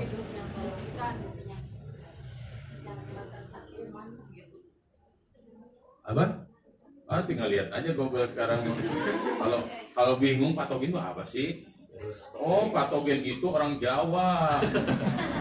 Orang Solo patogen itu. Patogen. Apa sih patogen secara definisinya? Nih. Patogen adalah agen biologis yang dapat menyebabkan penyakit atau infeksi pada organ. Bakteri, virus, parasit, terus apa lagi? Oh, macam-macam tuh. Nah, itu disebut dengan patogen. Dan di dalam lubang hidung kita ada Bulu hidung.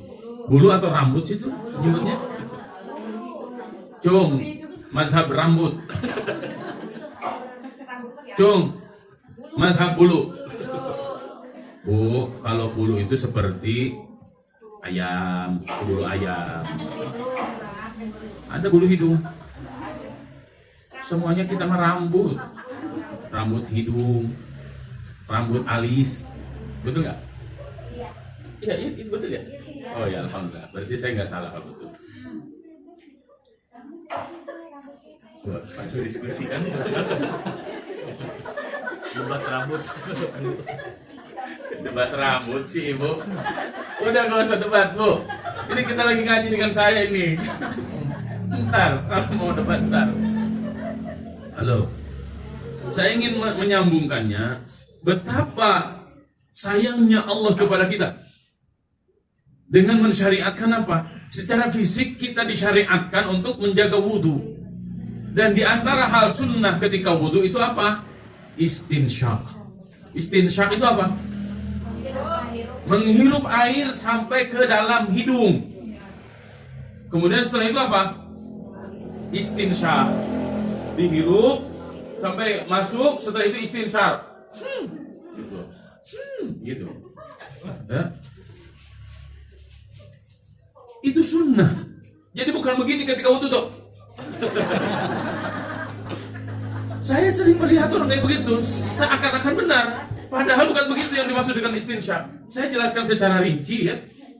Saya jelaskan secara rinci karena banyak orang yang tidak paham apa itu istinsyaq. Istinsyaq itu dihirup. Atau begini. Masukkan, setelah dimasukkan sunnahnya istinsyaq. Istinsyaq itu dialirkan. Air yang masuk ke rongga hidung dialirkan ke bawah. Gitu. Nah, itu fungsinya membersihkan seluruh patogen-patogen yang ada di rongga hidung. Kenapa terjadi sinus? Kenapa terjadi otot leho? Kenapa terjadi apa lagi? Flu yang berat sekali. Karena di sininya banyak bakterinya awalnya, tidak dibersihkan. Secara syariat itu bisa dijaga kebersihan itu dengan wudu wabil khusus, dengan cara istinsyaq wal istinsar dengan benar sesuai dengan contoh Nabi sallallahu alaihi wasallam. Ya. Bisa dipahami ini? Kaitannya dengan kesehatan mental itu apa? Ya. Karena hidung itu menyaring 99%, ya. Kemudian tuh lihat, irigasi hidung turunkan sinusitis 60%.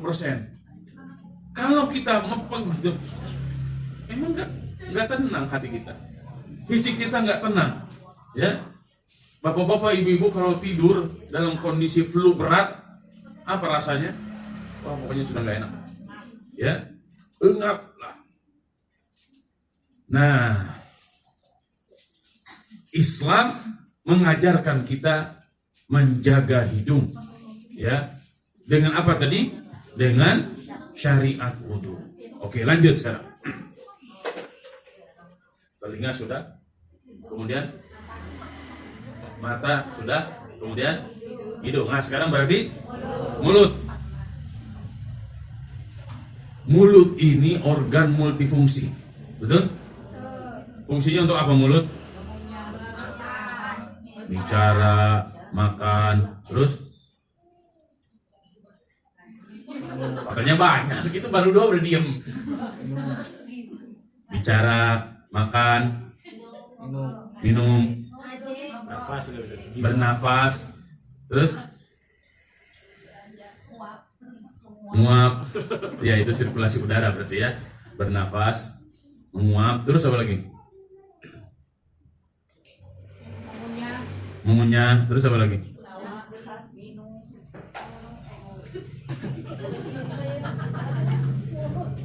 Ya Allah. Mulut ini organ tubuh kita yang multifungsi. Banyak sekali fungsinya.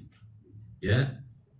Untuk makan, untuk minum, untuk ngomong, untuk bernafas, ya, sirkulasi udara segala macam tuh. Jika Allah tidak memberikan kita mulut, itu gimana itu kita? Ya. Maka oleh karena itu perhatikan secara fisik kesehatan mulut. Karena hari ini banyak orang yang kanker mulut. Ya. 80% bakteri tubuh adanya di mana? Ada di mulut. Itu menurut WHO, bukan menurut saya. Ya. Dalam Islam, mulut itu dijaganya dengan apa? Dengan wudhu juga. Itu yang disebut dengan al-madmadah. Kalau dalam wudhu, madmadah itu apa?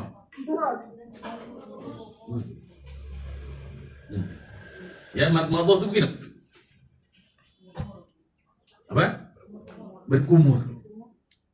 Dan di dalam rongga mulut kita kan ada gigi. Bagaimana cara Islam menjaga gigi kita? Dengan siwak, bukan dengan sikat gigi. Hari ini banyak penelitian kenapa di tubuh kita banyak organ-organ dalam yang akhirnya menjadi terjangkit penyakit. Ternyata karena banyak mikroplastik. Mikroplastik itu banyak ternyata penyebabnya. Ya, gorengan yang dicampur dengan Plastik. minyaknya dicampur dengan plastik sehingga kriuk. Memang plastiknya sudah dicampurkan dengan minyaknya. Ya, ada yang macam-macam tuh. Nah, di antaranya mikroplastik dari sikat gigi. Kenapa di dalam Islam itu Nabi Shallallahu Alaihi Wasallam mencontohkan dengan siwak? Karena ternyata dengan siwak itu ada bakteri-bakteri baik yang justru akan menjaga kesehatan gigi kita. Tapi Ustaz kan bau itu siwak itu justru baunya itu yang menjadi bodyguard bakteri-bakteri yang akan membahayakan gigi dan mulut kita. Ustaz, kenapa Ustaz ngebahas kayak begitu?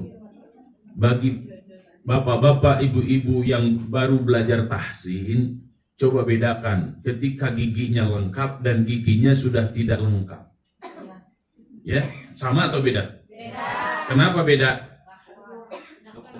Karena membaca Al-Quran itu ada ilmu makharijul huruf dan sifatul huruf.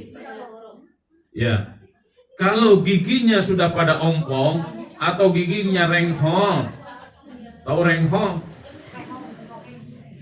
Renghol. Ada yang satu ke kanan, satu ke kiri, satu ke atas, satu ke bawah. Nyara rengsol. Ya, nah nyengsol mah Pak, bu tulang, kalau gigi mah renghol. Itu pasti beda suaranya. Dan para ulama yang bagus bacaan Al-Qur'annya pasti gigi mereka terjaga. Ya, gigi mereka sesuai dengan apa? Sesuai dengan susunannya. Iya. Oleh karena itu jaga mulut kita. Jaga rongga mulutnya, jaga gigi kita karena ini adalah investasi untuk membaca Al-Qur'an dengan baik dan benar. Ketika kita membaca Al-Qur'an dengan baik dan benar itu betah, Bu. Ya. Kalau tidak baik dan benar, yang ngomongnya, yang bacanya capek, yang dengerinnya juga capek. Betul nggak? Kamu lagi baca apa sih itu? Kok kayak begitu amat sih? Ya. Guru saya, ketika saya nyetorin hafalan Quran saya, sekali setor guru saya itu nerimanya 10 orang. 10 orang. Ini baca yang ini, baca yang ini, baca ini. Kemudian guru saya itu megang kayak begini doang. Kalau saya salah langsung diketok ini sayanya. Pendengarannya itu tajam sekali. Dan guru saya bisa membedakan ini yang bacanya benar dan yang tidak benar tuh otomatis itu dia. Kamu salah, jangan di situ, pulang. Hebat guru saya. Saya belum bisa seperti guru saya seperti itu. Nah, ini tentang mulut. Yang saya ingin bahas di sini juga bukan hanya kesehatan secara fisik, tapi kesehatan secara pikiran dan hatinya. Kenapa? Karena ini merupakan representasi dari apa yang sedang kita pikirkan dan apa yang ada di hati kita. Ya. Satu hari saya pernah bertemu dengan salah seorang pimpinan perusahaan. Datang, tiba-tiba langsung nangis. Ada apa kok nangis? Wah, dia langsung ngomong kemana-mana segala macam. Oh gitu Pak ya? Oh gitu Pak ya? Oh terus jadinya gimana? Oh gitu ya? Oh. Itu daripada asar sama Isya. Padahal dia laki-laki, bapak-bapak. Terus kata dia, saya seumur hidup gak pernah bisa curhat Ustaz. Tapi kenapa di depan Ustaz saya bisa curhat kayak begini katanya? Daripada asar sampai Isya. Dan setelah itu plong. Ternyata bapak-bapak, ibu-ibu, di antara yang menjadi hati kita, pikiran kita mumet itu Karena ada sumbatan-sumbatan komunikasi. Ya. Di keluarga, suami dan istri kadang banyak konflik terjadi gara-gara masalah mulut ini nih, ngomongnya ngaco. Dan terkadang karena ketidakterbukaan kita kepada pasangan kita. Oleh karena itu bapak-bapak, ibu-ibu, luangkanlah waktu untuk ngobrol. Kapan tuh ngobrol? Waktu ngobrol terbaik? Ya kapan aja. Gak usah, udah diam. Nanti waktu ngobrol terbaik sebelum tidur.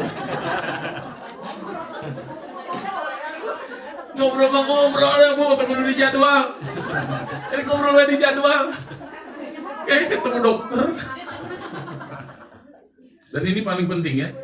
Ngobrollah yang tidak penting. Karena ngobrol yang tidak penting itu penting. Apa? Ngobrol yang tidak penting. Karena ngobrol yang tidak penting itu maksudnya gimana itu? Jadi kalau ngobrol suami istri itu jangan yang serius-serius terus. Halo. Ya? Ngobrol yang santai. Karena memang kehidupan kita itu ngobrol. Sampai di dalam Al-Quranul Karim dijelaskan Ar-Rahman. Terus? Allamal Quran, terus khalaqal insan allamahul bayan. Allamahul bayan itu apa Pak artinya, Pak?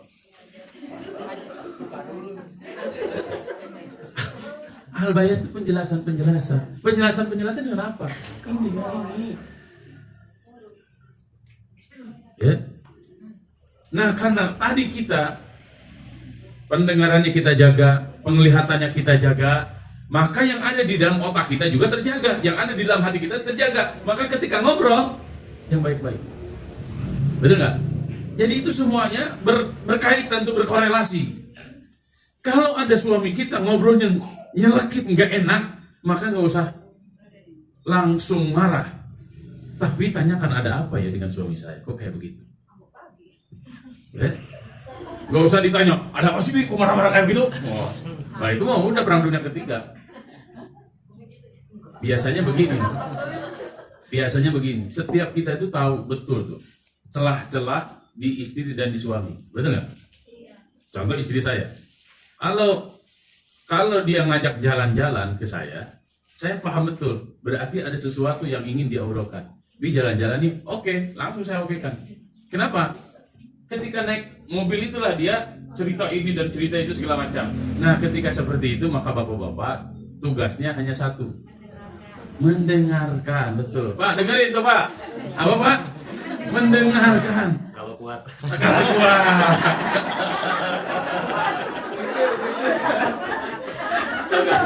Tinggal kopi tadi. Kalau kuat.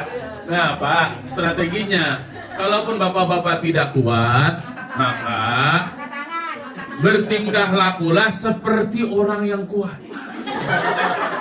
Caranya gimana? Oh gitu ya Bu. Oh gitu ya Bunda. Oh gitu. Terus gimana Bun? Oh gitu ya. Jadi menurut Bunda gimana? Oh gitu. Oh Masya Allah. Bunda hebat ya. Terus jadinya gimana Bun? Terus? Oh ya. Gitu aja Pak, udah. Gak usah dipikirin. Cuma gitu doang. Cari aman. Dan istri kalau sudah begitu keluar semua, tanda sehat. Sebenarnya istri itu nggak pengen ini, nggak pengen itu sebenarnya. Pengennya cuma didengerin doang. Dan ingat Pak, jika istri tidak didengarkan maka mereka akan mencari telinga yang lain. Dan itu awal malapetaka dalam keluarga. Halo. Itu awal malapetaka. Dan ibu-ibu juga sama. Kalau suaminya ngomong, udah dengerin aja dulu. Caranya bagaimana? Gampang sebenarnya. Agar suami ngomong tuh bikin dia kenyang. Ya. Maka paling efektif ngobrol sama suami itu diantaranya ketika kapan? Nah, gitu. Konferensi meja bunda.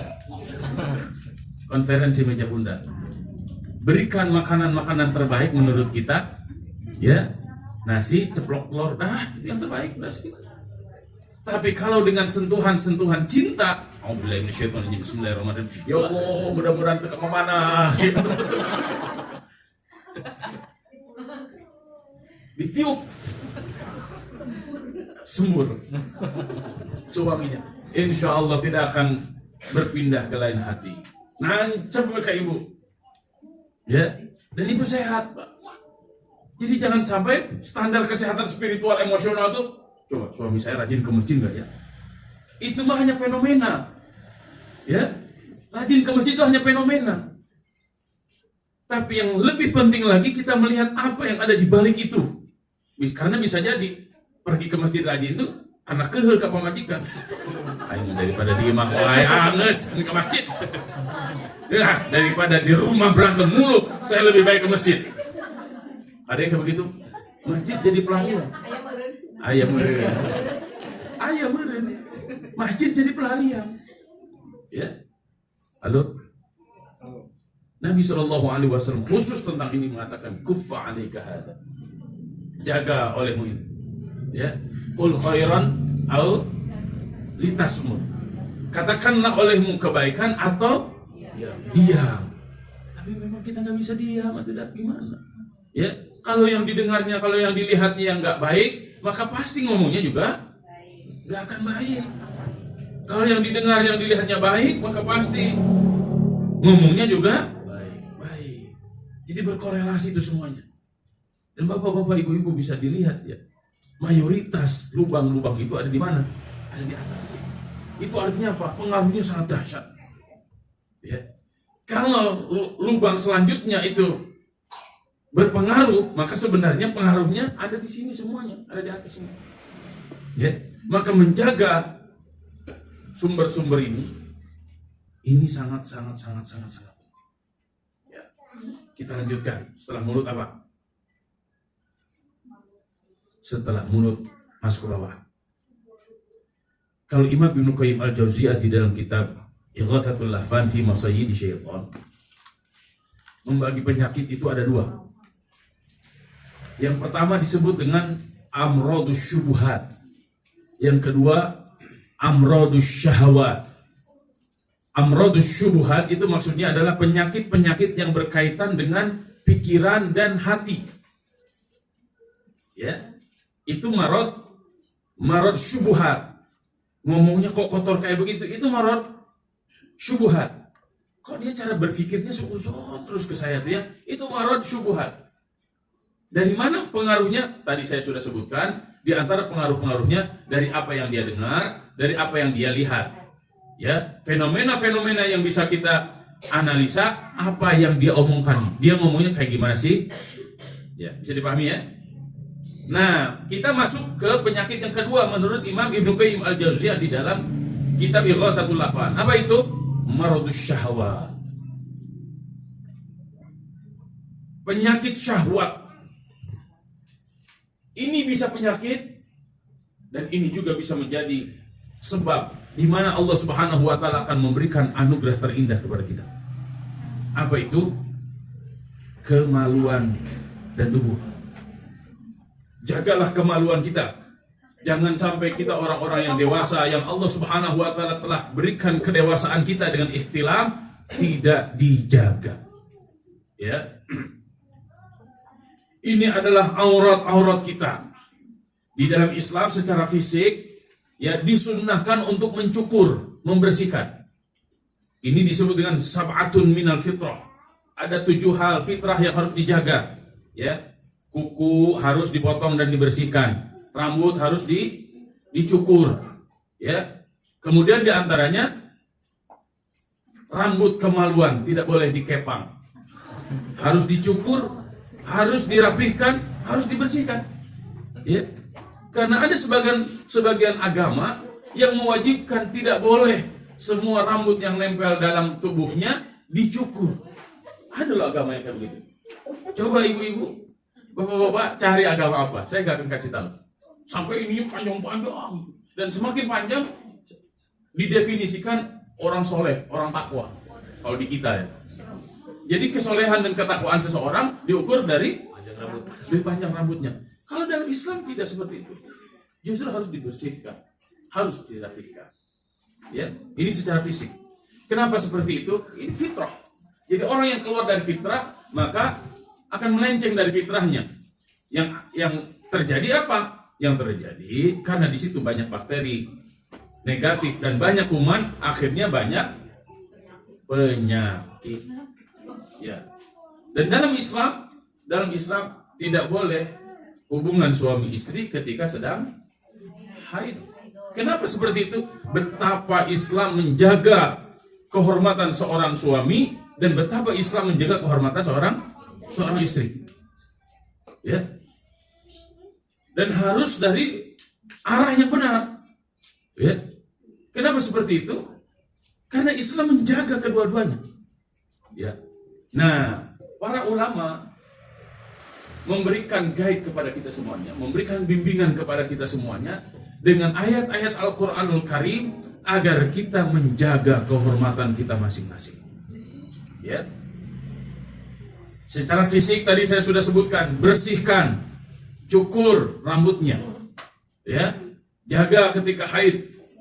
Kemudian secara penampilan, bapak-bapak, ibu-ibu jangan berpenampilan ketat ketika di luar rumah. Ya.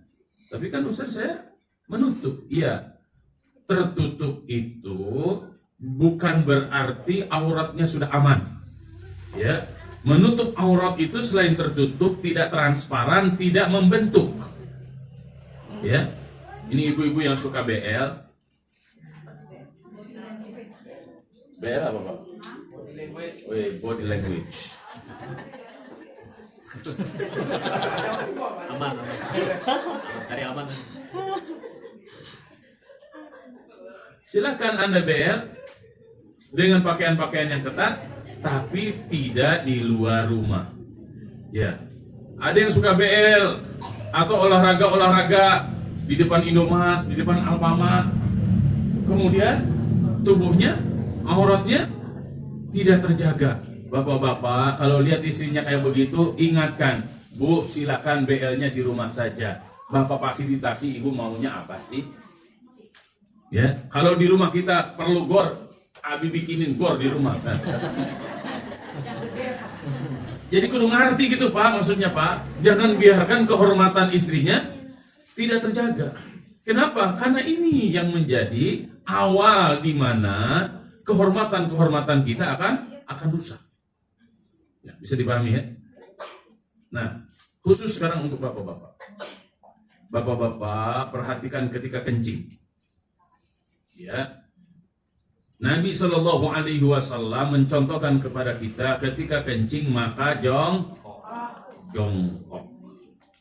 Ya. Saya contohkan jongkok yang benarnya seperti apa. Nih Pak, lihat Pak. Saya begini.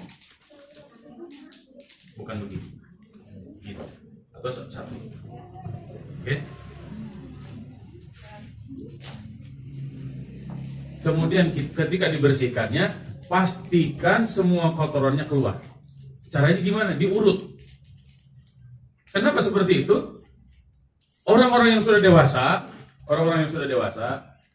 terutama bapak-bapak sudah mulai sepuh, terkadang punya penyakit prostat dan yang lain-lain. Dan kadang ketika kita sholat, kita merasa, ini keluar nggak ya? Ya, gitu lah. Rasanya tuh begitu. Ini keluar atau tidak ya? Nah, itu kenapa seperti itu? Karena ketika kencingnya tidak bersih, atau ketika kencingnya dia berdiri. Orang-orang yang kencingnya sering berdiri biasanya akan bermasalah di kemaluannya. Mohon maaf ya, saya sebutkan seperti itu. Maka oleh karena itu kencinglah jongkok. Kemudian di antara hal yang riskannya ketika kita kencing berdiri, bapak-bapak, netes ke celana atau ke sarung. Ketika kita akan sholat, kemudian air kencingnya yang najis itu nempel ke celana dan ke sarung, apa yang terjadi dengan sholat kita? Kenapa tidak sah? Nah, maka Nabi SAW menjelaskan, ya, berhati-hatilah kalian semuanya dengan al-baul, Berhati-hatilah kalian semuanya dengan al-baul, karena banyak orang yang disiksa dalam kuburnya gara-gara air kencingnya. Ya, bisa dipahami Pak? Bisa dipahami Pak? Jadi ini sehat secara jasadiannya. Ya, dan mudah-mudahan kita semuanya sehat. Amin. Nah, yang harus dijaga lagi oleh kita semuanya, jangan sampai kita memasukkan timba ke dalam sumur yang tidak dihalalkan. Ya, tahu hukumnya itu haram karena tidak halal, tapi karena syahwat, ya, karena godaan-godaan iblis yang dilihat pertama kali yang haram-haram, yang didengarkan pertama kali yang haram-haram, yang dimakan yang haram-haram atau yang syubhat, maka akan mempengaruhi kondisi syahwat kita yang tidak terjaga. Maka sejatinya apa yang kita makan itu sangat berpengaruh pada syahwat kita. Maka di dalam Islam diingatkan agar hal itu terjaga, bapak-bapak, ibu-ibu, bekerja samalah dengan baik. Bagi Anda yang belum nikah, perbanyaklah saum. Fa innahu aghaddu lil basar wa ahsanu lil farj. Ya, saum itu menjaga pandangan dan saum itu menjaga kehormatan kita semua. Kalau sudah berkeluarga seperti apa? Maka tadi kondisi jiwanya harus disamakan. Agar apa? Agar kedua-duanya saling memberikan yang terbaik kepada pasangan-pasangan. Bisa dipahami ya? Oke, yang terakhir masalah dubur. Ya. Ini untuk membuang seluruh sampah-sampah makanan dalam tubuh kita. Ya. Maka di dalam Islam membersihkan ketika kita membuang kotoran namanya dengan istinja. Apa istinja itu? Membersihkan kotoran yang keluar dari tubuh kita dengan air. Saya sering ngomong ke anak-anak santri, karena di antara mereka banyak juga ternyata para pecinta artis Korea. Saya tanya, kenapa kamu senang dengan artis Korea? Ustaz, artis Korea tuh ganteng-ganteng, glowing-glowing. Saya bilang ke dia, iya wajahnya glowing, pantatnya itu tuh bau busuk. Kenapa Ustaz bau busuk? Karena orang-orang kafir itu tidak tahu apa itu istinja. Ya, mereka mayoritas membersihkannya dengan apa? Tisu cukup, tisu. Ya. Tapi dalam Islam, Masya Allah, indah sekali. Sehingga banyak orang-orang Eropa masuk Islam gara-gara celana dalam. Loh, kok bisa masuk Islam gara-gara celana dalam? Karena celana dalamnya orang Islam itu bersih. Kalau celana dalamnya orang kafir, rametek. Tahu rametek? Rametek itu kotorannya pada nempel-nempel, baik air kencing ataupun ya tinjanya. Karena sebersih apapun membersihkan dengan tisu tetap aja ada yang nempel-nempel dikit-dikit mah. Nah itu yang menjadikan bau. Ya. Dan orang Islam dibersihkan oleh syariat ini melalui air istinja. Dan ini terkadang kita tidak bersyukur dengan syariat yang satu ini. Ya. Hadirin kaum muslimin rahimani wa rahimakumullah. Dengan istinja insyaallah ya, pembuangan kotoran baik yang di depan ataupun yang di belakang akan bersih.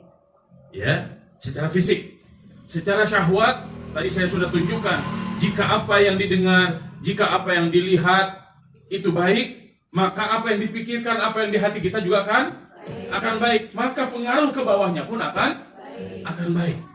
Ya. Jadi jasadnya oleh Islam itu dibersihkan, pikirannya oleh Islam itu dibersihkan, spiritualnya juga dibersihkan. Maka kebersihan di dalam Islam bukan hanya bersih secara jasadiah, tapi bersih juga secara fikriyah dan ruhiyah. Bersih jasadnya, bersih pikirannya, bersih juga secara batinnya, jiwanya, spiritualnya. Dan inilah anugerah yang sangat luar biasa yang Allah Subhanahu wa taala berikan kepada kita semuanya. Penyucian tubuh, ya, fisik kita melalui wudu, tadi saya sudah jelaskan, istinsyaq, istinja, dan juga menjaga kebersihan organ-organ sensorik tadi. Ya, kalau seluruh tubuh dengan wudu bersih. Dan ingat setelah Hubungan suami istri kita diwajibkan untuk mandi wajib. Coba bapak-bapak, ibu-ibu cari ya, adakah di agama-agama lain syariat mandi wajib? Enggak ada. Ya, hanya Islam yang mewajibkan mandi. Ada agama yang sangat mengerikan karena seumur hidupnya tidak boleh mandi. Coba cari agama yang sekte-sekte di Hindu, India. Apa namanya ya? Memang itu seumur hidupnya nggak mandi. Bahkan kalaupun mandi dengan ini abu mayat dilumurkan ke tubuhnya. Dan itu semakin sering dia melakukan itu, kalau di kita semakin soleh, semakin takwa. Jadi semakin dia kotor, semakin takwa, semakin bagus. Kalau nggak bisa nggak begitu. Kemudian pensucian pikiran tadi melalui apa? Filtrasi informasi. Ya, menjaga informasi yang kita dapatkan, baik pandangan, pendengaran, aroma ataupun makanan dan minuman. Hari ini banyak anak-anak SD sudah baligh. Kenapa? Makanannya memang mempercepat hormon balighnya.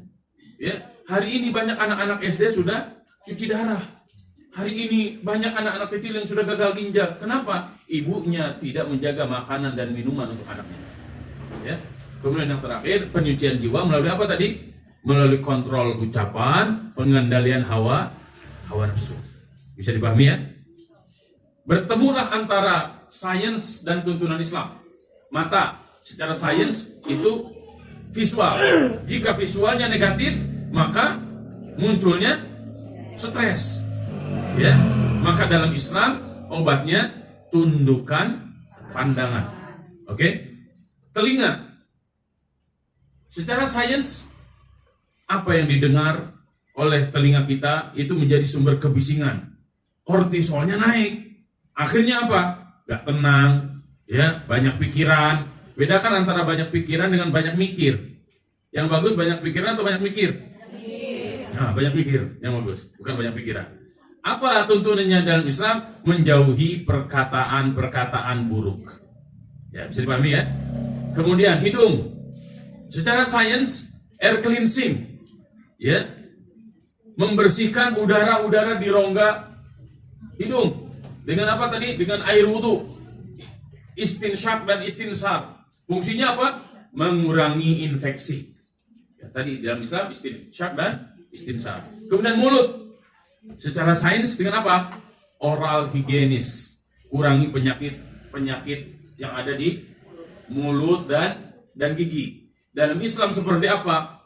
Dengan madmadah dan siwak. Ya. Kemudian kalau dalam pergaulan, berkatalah yang baik. Kalau tidak bisa berkata yang baik, maka diam. Oke. Kemudian untuk kemaluan, ini adalah selain membuang kotoran dengan kencing, ini juga reproduksi. Ya, perhatikan perilaku seksual kita. Ya, salurkan kepada yang halal. Jangan sampai disalurkan kepada yang haram. Anda belum nikah, kemudian Anda zina, maka dalam Islam hukumannya dicambuk. 100 kali, diasingkan, dibuang 2 tahun. Anda sudah nikah, kemudian Anda berzina, maka Anda dirajam. Dirajam itu seperti apa? Dipendam dalam tanah, kemudian dilempar kepalanya dengan batu sampai mati. Jika Anda melakukan itu dan tidak dirajam, nanti di akhirat akan dirajam. Mengerikan, ya, mengerikan sekali. Bagaimana caranya agar kita seperti itu? Jaga kehormatan kita, ya, jaga kita semuanya, persepsinya, saling memberikan yang terbaik di antara kita. Kemudian untuk dubur, ya, jaga kebersihannya dengan istinja. Agar apa? Menghindari penyakit-penyakit, menghindari infeksi. Bapak-bapak, hati-hati, jangan pernah masuk melalui dubur, karena itu pusat kotoran. Dalam Islam sangat dilarang. Ya. Demikian yang bisa saya sampaikan. Semoga dengan menjaga fisik sesuai dengan sunnah Nabi SAW, pikiran kita pun akan terjaga, hati kita pun akan terjaga. Hal ini menunjukkan bahwa 9 lubang tubuh itu adalah amanah yang harus kita perhatikan betul, ya. Dan Islam telah memberikan petunjuk bagaimana membersihkannya secara fisik, secara pikiran, dan juga secara spiritual.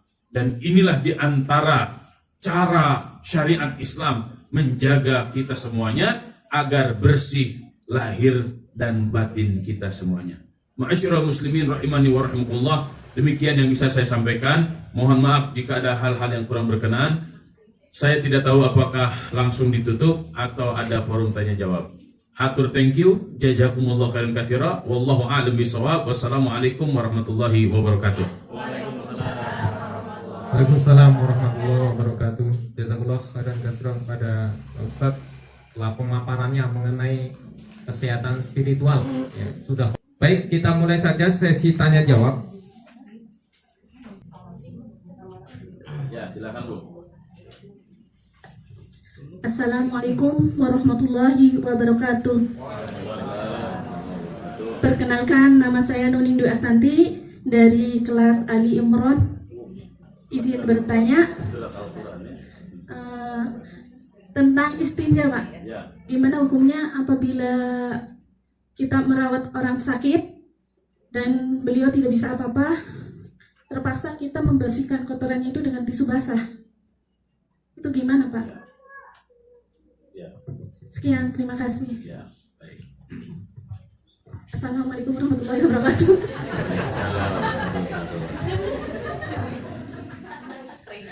Iya. Ini saya langsung jawab atau gimana? Ya. Bagaimana kita merawat orang sakit, kemudian membersihkannya hanya dengan tisu basah. Kan tisu basah itu ada airnya. Iya kan? Apakah boleh? Boleh. Silakan boleh. Karena kan itu berkaitan dengan kotoran. Kotoran kalau tidak dibersihkan, ya tetap kotorannya akan nempel. Kalau kita di Indonesia air melimpah, maka kitanya senangnya dengan guyuran terus kan, dengan air guyur. Dan memang secara syariatnya afdolnya airnya mengalir. Ya. Tapi bagaimana kalau orang-orang yang sakit? Orang-orang sakit itu kan darurat. Ad-daruratu tubihul mahdurat. Kadang apa yang tidak dibolehkan bagi seseorang karena dia darurat kondisinya menjadi boleh. Maka membersihkan orang-orang yang sakit dan tidak mungkin itu secara fisik dia tidak mungkin kena air yang banyak seperti itu, ya. Apakah boleh dengan tisu basah? Boleh, silakan. Itu akhafud darurain, mencari yang paling ringan kemadaratannya. Ya, wallahu a'lam. Assalamualaikum warahmatullahi wabarakatuh. Waalaikumsalam.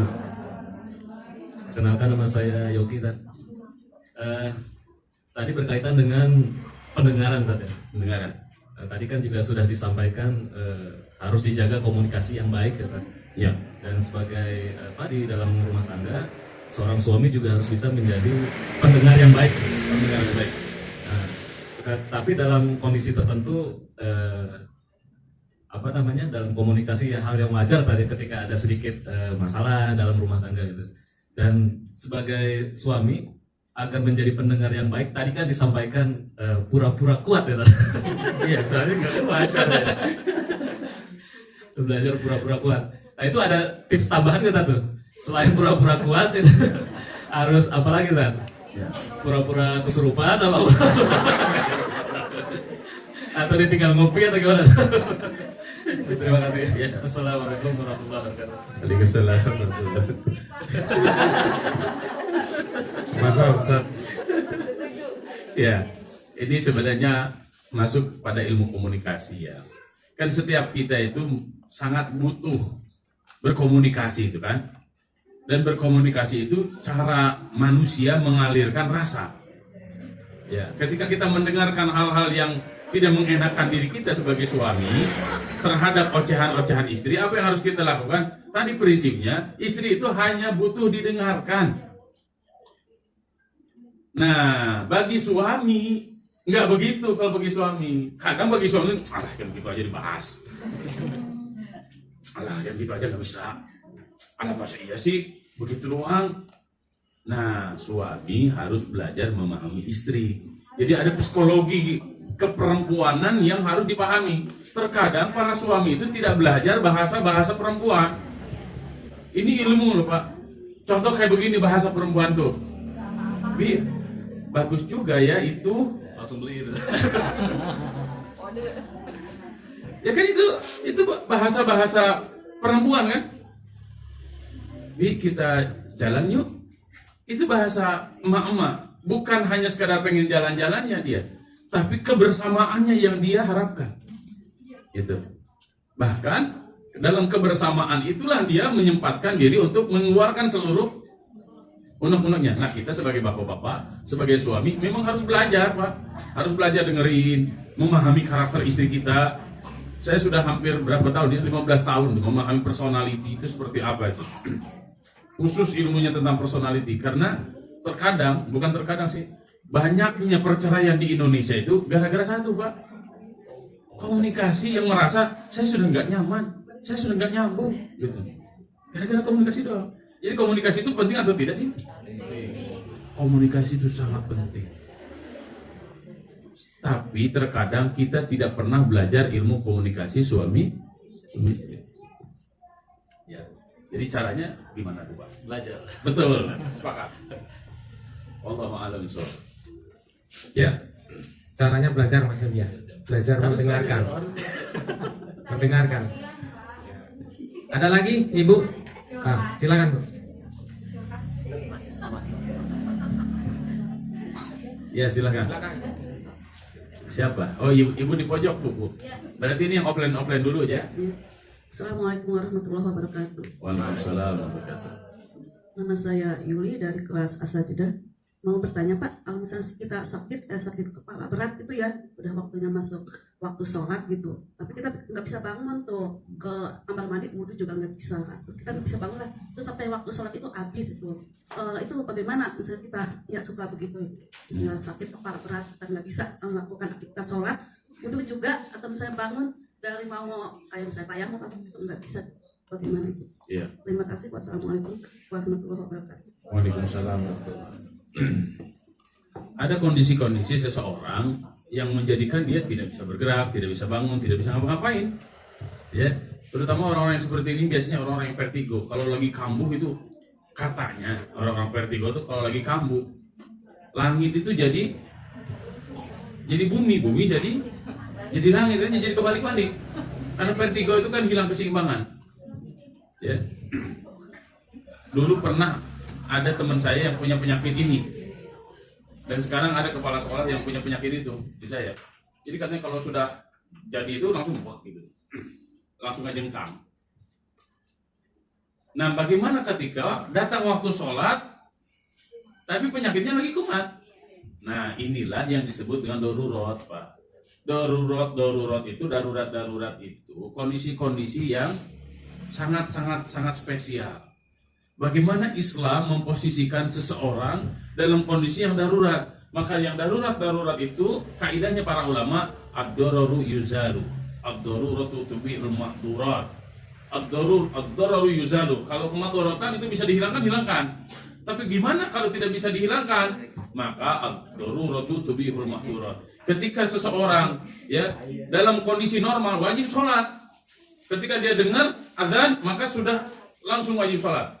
Kalaupun dia tidak bisa langsung sholat, maka dia harus sholat pada waktunya. Jadi kalau zuhur berarti sebelum masuk sholat asar dia sudah harus sholat asar. Qadarullah wa ma syafa'an, ternyata orang tersebut sampai waktu asar belum bisa sholat. Ya, terus gimana dong? Ya dijamah sholatnya.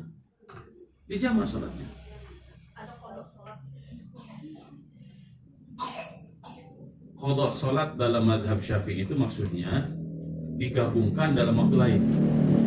Ya. Karena ada secara khusus dalil yang mengatakan begini, kunna nu'maru bi qadha'is shaum wa la nu'maru bi qadha'is shalah. Aisyah radhiyallahu anha mengatakan, kunna, kami ini nu'maru, diperintahkan bi qadha'is shaum, untuk mengqadha shaum. Mengqadha shaum itu kan waktunya 11 bulan. Ya, betul. Pokoknya kalau masih ada waktu untuk mengqadha shaum, bulan Ramadan tidak dilaksanakan, 11 bulan itu waktunya.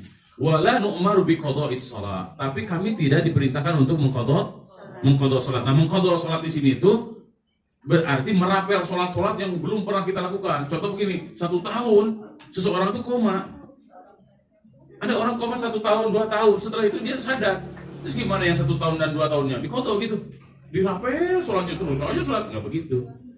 Inilah yang di dalam syariat disebut darurat. Maka kondisinya sesuai dengan hadis Nabi SAW, rufi al-qalamu an thalathin. Diangkat kewajiban-kewajiban syariat ini dari 3 kelompok. 3 kelompok itu siapa? Pertama, anin naimi hatta yastaiqidha. Dari orang yang tidur sampai dia bangun. Kemudian yang kedua, anil majnun hatta yaqila. Orang gila sampai dia sadar. Berarti selama dia gila tidak ada kewajiban untuk sholat. Kenapa? Gila. Kalau bapak-bapak, ibu-ibu tidak mau sholat, gila juga. Kemudian yang ketiga adalah anis sobiyyi hatta yahtalima. Bayi sampai dia ihtilam, sampai dia balik. Yang namanya bayi itu nggak ada kewajiban sholat. Ya, yang namanya bayi itu tidak ada kewajiban menutup aurat. Anak saya yang kelas 3 suka bilang begini, Bi, nggak apa-apa kan aku keluar rumah nggak pakai kerudung, nggak apa-apa deh. Emang kenapa? Ya khawatir Abi marah. Ngapain Abi marah? Abi ini tahu syariat. Kamu ini belum balik, jadi kamu boleh nggak pakai kerudung juga. Kalau pakai baju pendek, Bi, boleh, silakan. Anak saya terkadang senang sekali. Kenapa emang belum balik? Tapi kenapa anak kecil suka kita suruh sholat? Anak kecil kenapa kita suruh nutup aurat? Itu hanya untuk belajar. Nah, kembali ke yang tadi, gimana caranya Ustaz jadinya? Silahkan tunggu sampai kembali fit, minimal bisa ngambil air wudhu, minimal banget bisa menggerakkan tubuh untuk tayamum. Ya, saya pernah sebulan nggak gerak-gerak, sakit sebulan full, non-stop, berbaring aja di kamar. Terus gimana? Saya dibutuhkan sama istri saya. Emang nggak bisa ngapa-ngapain? Kalau lemes-lemesnya, udah nggak bisa ngapa-ngapain sebulan. Nggak ke masjid. Padahal masjid dari rumah saya ke masjid itu hanya berapa langkah ya? Dari rumah saya ke masjid ya hanya 4 langkah kali. Dari sini ke situ udah nyampe ke masjid. Tapi nggak bisa, ya memang karena nggak bisa. Nah, itulah yang disebut dengan darurat. Bisa dipahami, Bu? Wallahu a'lam. Ya, baik, cukup. Ini ada pertanyaan Apa tuh? dari Ibu Ari Kurniasih YBCM. Assalamualaikum Ustadz, izin bertanya, cara mencukur rambut kemaluan itu bagaimana Ustadz? Cukur habis atau sekedarnya saja? Mohon penjelasan Ustadz.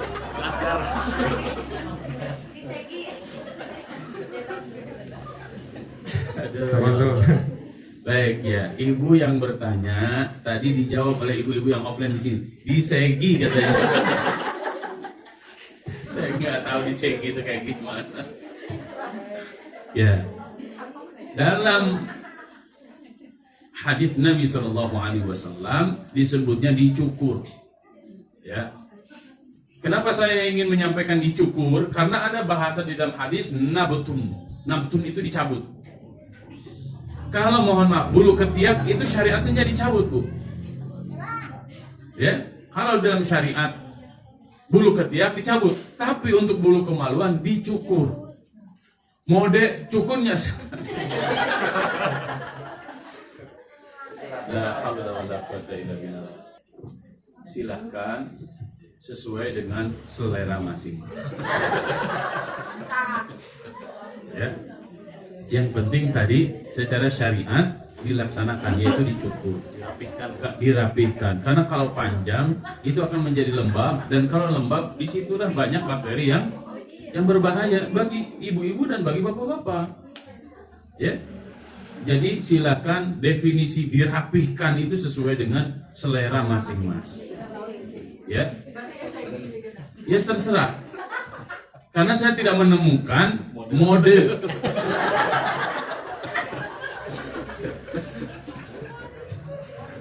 Beda dengan mencukur rambut kepala. Kalau mencukur rambut kepala sampai disebutkan modenya. Dan mode yang dilarang di dalam mencukur rambut kepala itu adalah koza. Koza itu seperti apa? Koza itu, ya, contoh, satu sisi di sini habis, tapi di sini yang lain panjang, itu nggak boleh. Ya, saya kan orang Garut. Ya, saya paham betul tuh anak-anak bagaimana mode-mode cukurnya. Mayoritas anak-anak kita dicukurnya koza. Dan koza itu model cukur yang dilarang oleh Nabi SAW. Dulu pernah ngetren mode cukur namanya mohak. Saya jelaskan ke santri-santri saya, kamu tahu nggak mohak itu apa? Mohak itu adalah pertempuran yang sangat dahsyat antara tentara-tentara Salib dengan tentara-tentara Turki Utsmani. Bagaimana tentara Turki Utsmani ya untuk mengetahui bahwa dia di pasukan Salib, di antara tandanya adalah lihat cukurannya. Kalau cukurannya mohak, nah, pasti kafir. Jadi model cukur mohak itu adalah model cukur pasukan Salib ketika melawan kaum muslimin. Jadi bukan hal yang ringan itu. Ya, kurang lebih begitu ya. Wallahu a'lam bishawab. Kita tutup dengan doa ya. Bapak-bapak, ibu-ibu, pengajian kita pada kesempatan kali ini agak lain ya. Tapi ini memang pengajian yang seumur hidup saya baru menyampaikan itu tentang ini. Iya, saya nggak tahu apakah bapak-bapak, ibu-ibu pernah mendapatkan pengajian seperti ini atau tidak. Tapi yang jelas apa yang kita bahas itu hal yang sangat penting, ya. Karena bagi saya ini sangat penting, maka saya menyampaikannya secara seimbang, baik secara syariat ataupun secara penemuan-penemuan sains terbaru. Saya hanya ingin menekankan bahwa dengan bersyariat, dengan melaksanakan ajaran Al-Quran dan Sunnah Nabi SAW, ternyata itu menjadi obat bagi kita. Obat secara fisik menjadi bersih, menjadi sehat. Obat secara pikiran menjadi lurus pikiran kita. Dan obat secara hati kita, jiwa kita yang akan memberikan ketenangan dan ketentraman. Kita memohon kepada Allah Subhanahu wa taala semoga kita semuanya sehat lahir batin. Atau dalam bahasa agamanya sehat wal afiat. Sehat itu secara fisik, afiat itu secara emosional, pikiran dan mental. Ya. Oleh karena itu kita bersama-sama berdoa semoga Allah Subhanahu wa taala anugerahkan as-sihhah wal afiyah kepada kita semuanya. Ala hadhihi niyyah al-Fatihah. A'udzu billahi minasyaitonir rajim. Bismillahirrahmanirrahim. Alhamdulillahirabbil alamin, arrahmanir rahim, maliki yaumiddin. Iyyaka na'budu wa iyyaka nasta'in. Ihdinas siratal mustaqim. Siratal ladzina an'amta 'alaihim ghairil maghdubi 'alaihim waladdallin.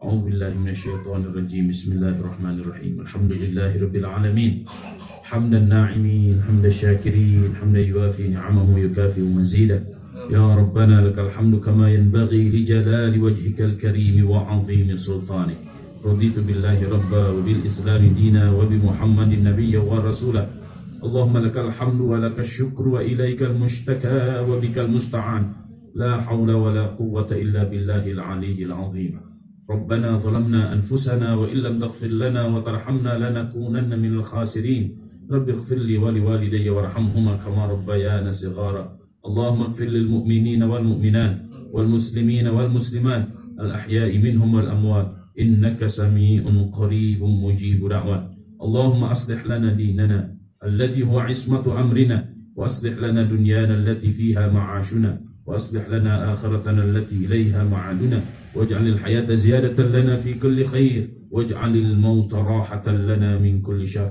ربي أوزعني أن أشكر نعمتك التي أنعمت علي وعلى والدي وأن أعمل صالحا ترضاه وأدخلنا برحمتك في عبادك الصالحين يا الله يا ربنا ampuni segala dosa-dosa kami. Ya Allah ya Rabbana, kami sering menzolimi jasad kami. Kami sering menzolimi pikiran kami. Kami sering menzolimi batin kami ya Allah. Ya Allah ya Rabbana, ampuni segala kezoliman kami ya Allah. Ya Allah ya Rabbana, ampuni seluruh dosa-dosa kedua orang tua kami.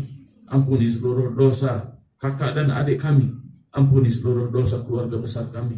Ampuni seluruh dosa guru-guru kami ya Allah. Ampuni seluruh dosa kaum muslimin dimanapun mereka berada. Ya Allah ya Rabbana, anugerahkan kepada kami jasad yang sehat. Anugerahkan kepada kami fikiran dan hati yang afiat. Ya Allah ya Rabbana, jaga lahir batin kami dengan penjagaanmu ya Allah. Ya Allah ya Rabbana, Jaga keluarga kami, ya Allah.